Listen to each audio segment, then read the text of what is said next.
whatever is happening, Tim, just like you said, they are mimicking there, or they are showing themselves, I think, how we want, how we think that they should look like. I guess through maybe how we've been, maybe I hate to say it, maybe how we've been indoctrinated through films and Hollywood, and through maybe even famous occultists like Aleister Crowley.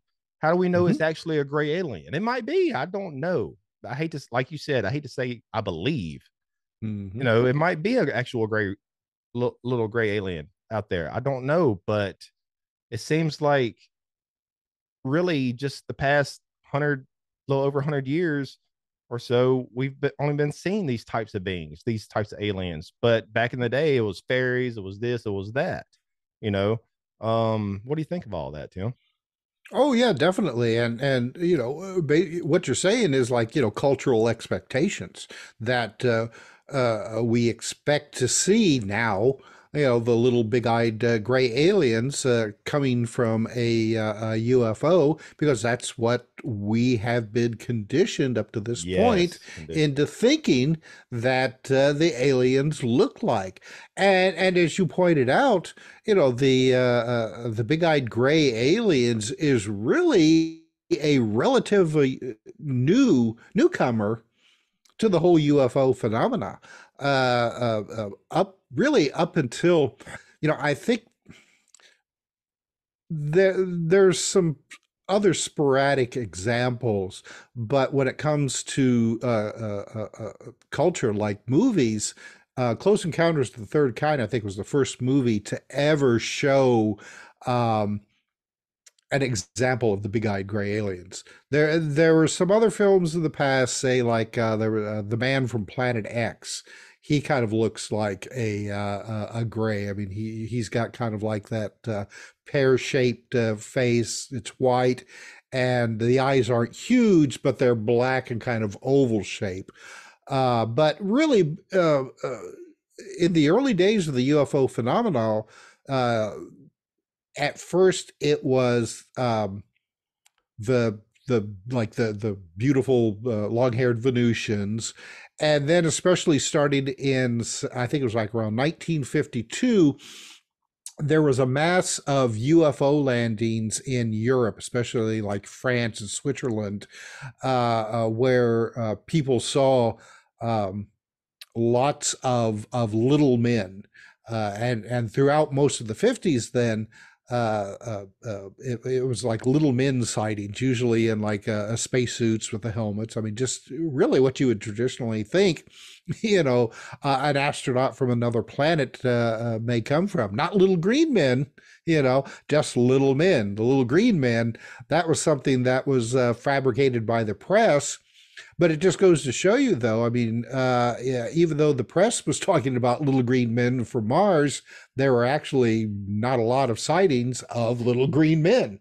Mostly they were just kind of like gray or pasty faced. Some of them looked just like little people, just like a regular human being, just in, just miniature, mini me, so to speak. You pointed out, though, Aleister Crowley and Lamb, and his drawing of Lamb, which he did back in the, I think it was like the late 30s or early 40s. I can't remember offhand when that was, I want to say it but was even boy, before that, Tim. I want to say yeah, it was like the 20s, maybe. could be. I can't remember, offhand. But this was a, like a supernatural kind of like slash magic type of creature. If you look online, you can find his original drawing of Lamb. The thing is that his original drawing of Lamb, 1918, he channeled the entity. 1918. Okay. 1918. Yes. Yeah, well, in the drawing that you can find online, it's got like little beady eyes. His original drawing of that, it had big black eyes. But some friend of his thought that that didn't look real. It didn't look right. So he drew over it and drew like the little beady eyes. And if I guess I haven't looked very closely, but somebody told me that if you look closely, you can still see some of the remnants of the bigger black eyes, on this thing. So there, I mean, you've got one of the earliest examples, of the gray, except that this wasn't supposed to be an extraterrestrial. This was a supernatural type of being. But again, as we discussed in mimics, what's the difference? Is there a difference? Possibly not. Which makes the phenomena so confounding. And I can really understand why a lot of other researchers just throw up their hands and they don't want to deal with it anymore. It just gets too weird. And it does. But that's what interests me in all this is all these high strangeness cases. And why are they high strangeness and why are people experiencing them? You see, I'm trying people to go ahead, Tim. Go ahead. Well, Please. I was just going to say that people being people, okay, most of the time you would think that they would go and say they had like a UFO sighting. Okay, I saw a light flying around in the sky. All right, okay, or I saw my dead grandma appear at the foot of my bed. But we get a few of those, but then we also get a lot of these. I saw this strange light flying around in the sky and it landed and my dead grandma came out of it. We get stories like that. And it's no wonder that so many people are reluctant to report these kinds of experiences, because you can get laughed at enough by saying that you saw, like a strange light flying around in the sky. Well, then go and attach that my grandma was piloting it, or Grandma Elvis and Bigfoot were piloting it. I'm going to extremes there, but you go and you throw in then these encounters with dead relatives or Bigfoot or what have you. People are like, okay, I'm going crazy. I'm not going to tell anybody about this. Yet these kinds of stories persist, and in a information vacuum as well. Most of these people have no idea that other people have had these same kind of experiences. And that's what's really interesting. If this is just people hoaxing or mistaking natural phenomena for something weird,